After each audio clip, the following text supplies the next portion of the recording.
ముందుగా ఆవాలు జీలకర్ర వేసుకున్నాక ఎండుమిరపకాయలు వేసుకోవాలి.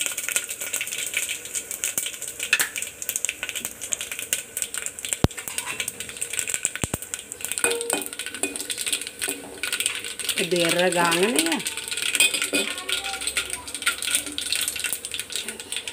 పచ్చిమిరపకాయలు వేసుకోవాలి.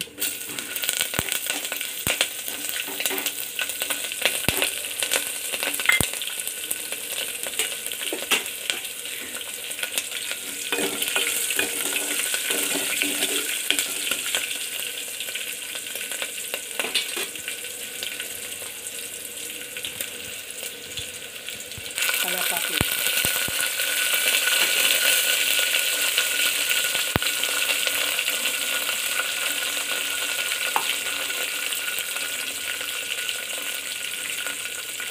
అల్లం వెల్లిగడ్డ పేస్ట్,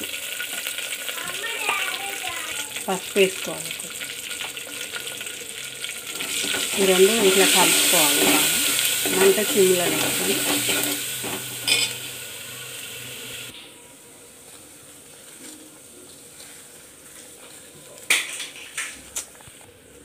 ఇక సాల్ట్ ఇంట్లోనే ఉల్లిపాయలలో ఇట్లా వేసుకొని చారు ముందే పిసికి పెట్టుకున్నాం కదా చింతపండుతోటి, అందులో వేసుకొని కలుపుకోవాలి. అట్లా తాలింపుకి వేయొద్దు, ఆయిల్ వేస్తే బాగుండదు, తినేటప్పుడు కరకర.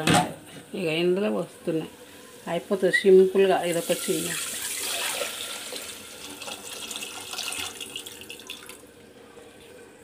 మసాలా పెట్టొద్దు, ఇట్లా తాలింపు వేయంగానే ఇక దించేసుకోవాలి.